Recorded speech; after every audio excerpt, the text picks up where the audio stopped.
Hallo, mein Name ist Oliver Knott und heute sind wir bei meinem Lieblingsthema, den Wasserpflanzen.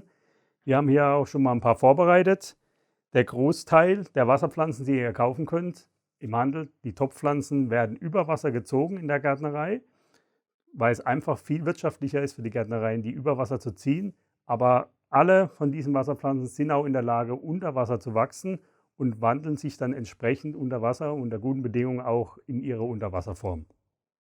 So, hier haben wir mal ein gutes Beispiel, Hygrophila pinnatifida. Das ist die über Wasser gezogene Variante, so wie ihr sie auch kaufen könnt. Auch wenn ihr die Pflanze anlangt, die hat so leicht haarig, also die ist auch ein bisschen ledrig. Das ist so ein typisches Beispiel, dass sie über Wasser gezogen ist. Und das ist jetzt die Unterwasservariante.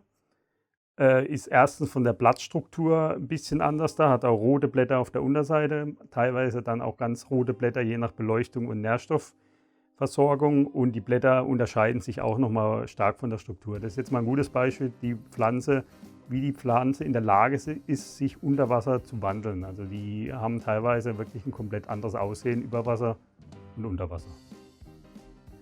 Ihr könnt im Handel auch klassische Buntware kaufen, darunter zählen Vallisnellen, Carbomba, so Klassiker. Und wenn ihr die erwerbt, gebe ich euch nur einen Tipp: Nehmt die zu Hause in einen Eimer, wässert die ein bisschen, macht alle 2-3 Tage mal einen Wasserwechsel und dann setzt ihr erst die Pflanzen ein, um einfach sicher zu gehen, dass ihr keine Pestizide ins Aquarium mit einschleppt. Durch den Import von Buntware kann das schon mal passieren, nur dass ihr da auf Nummer sicher geht. Insbesondere wenn ihr Garnelen haltet, sollte da ein bisschen sensibel sein mit dem Thema. Diesmal in vitro. Was ist in vitro überhaupt? Um es mal kurz zu erklären, in vitro sind Pflanzen, die werden im Labor gezogen, und früher wurde dieses Material dafür verwendet, um Topfpflanzen hochzuziehen, oder wird immer noch. Und vor ein paar Jahren ist man dazu übergegangen, diese Pflanzen direkt zu verkaufen.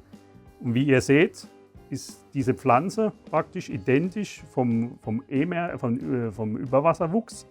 Das heißt, wir haben hier die Anubias, sieht ähnlich aus, über Wasser gezogen wie die hier, und ist halt nur eine andere Sorte, also im Prinzip eine andere Art, deswegen auch eine andere Blattform. Und auch ähnlich hier jetzt bei der Hemianthus. Wir haben hier einen Überwasserwuchs in In-vitro-Topf, nur ein bisschen feiner wie jetzt die klassische Topfpflanze. Ihr könnt auch klassische Stängelpflanzen in vitro kaufen, wie die Lindernja hier, die wirklich extrem kompakt hier wächst. Nur ist sie natürlich erst 3-4 cm groß. Ihr braucht da nur ein bisschen Geduld, 3-4 Wochen, und dann habt ihr aus so einer kleinen Lindernja so 20-30 cm. So, warum sind In-vitro-Pflanzen so beliebt, fragt ihr euch vielleicht. Ich kann euch 4 gute Gründe sagen. Einmal keine Parasiten in der Kultur, keine Pestizide, keine Algen und keine Schnecken. Eigentlich super Argumente.